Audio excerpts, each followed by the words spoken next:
It's time to get real. It's time to get raw. It's time to look ourselves in the mirror and come to the resolve that this version of ourself is not going to carry us in the stretch. I've been this version of myself long enough that if I don't change, if I don't do something about this, then I'm going to find myself bankrupt. Having that faith, that vulnerability to just see things that are hard to see. You got to get comfortable being uncomfortable. So can you handle the truth? It's a question. And if you can't, then if you see that, then you can say, well, if I'm going to change, I'm going to have to figure out how to deal with that discomfort until the point that I can see what I need to see, then I can change it. So it's the persistence of continuing to do something until you can do it. Can't is not an option. It's either I will or I won't. I can, I know I can, but I will or I won't, you know, and that's the thing. And in some cases, you may try your hardest and you just don't win, or you don't pass a test, or you don't succeed. That's part of life.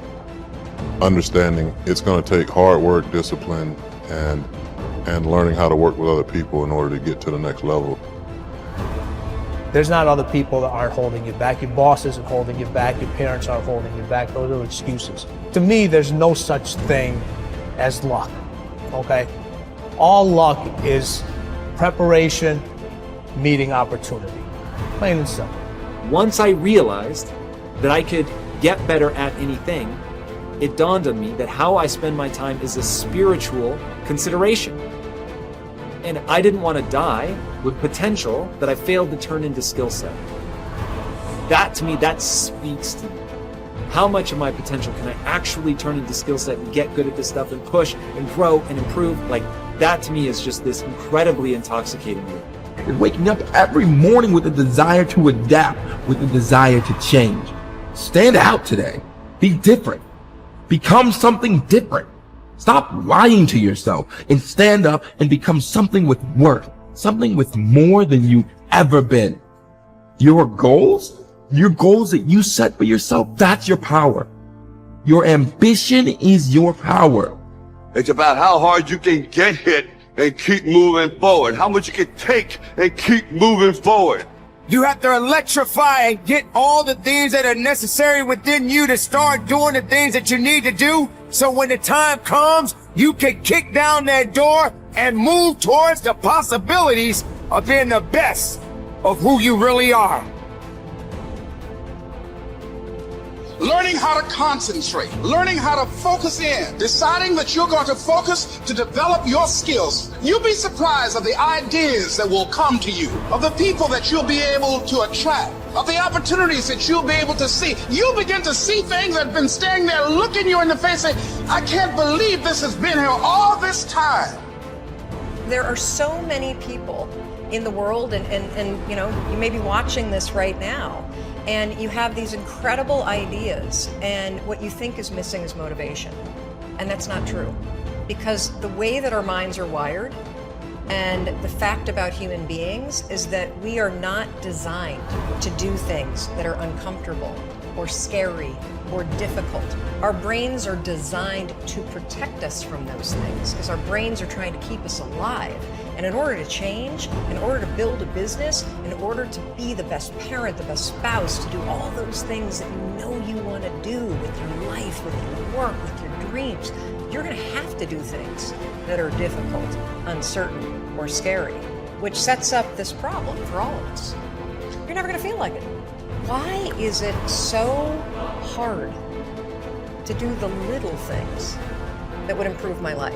Waking up and realizing that I'm never going to feel like doing the things that are tough or difficult or uncertain or scary or new, so I need to stop waiting until I feel like it.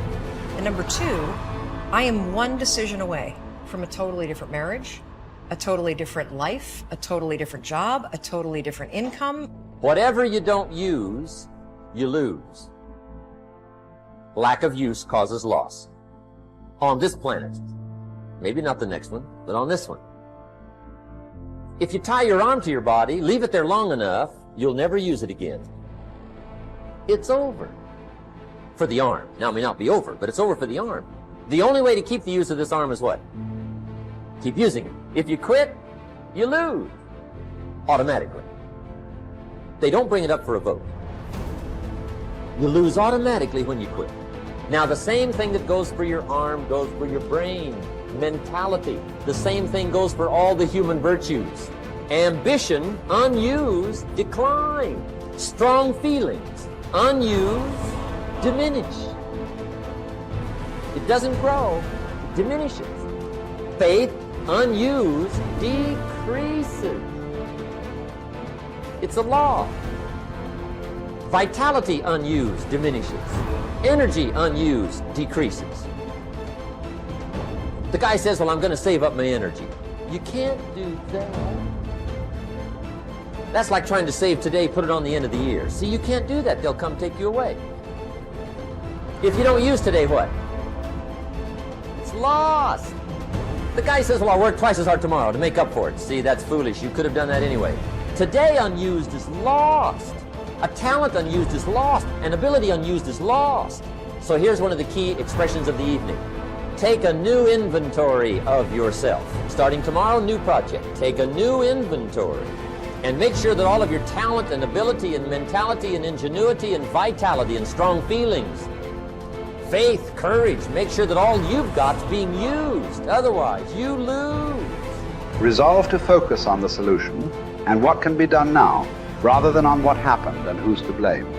Think in terms of the action you can take to resolve the situation, rather than what went wrong and who is to blame.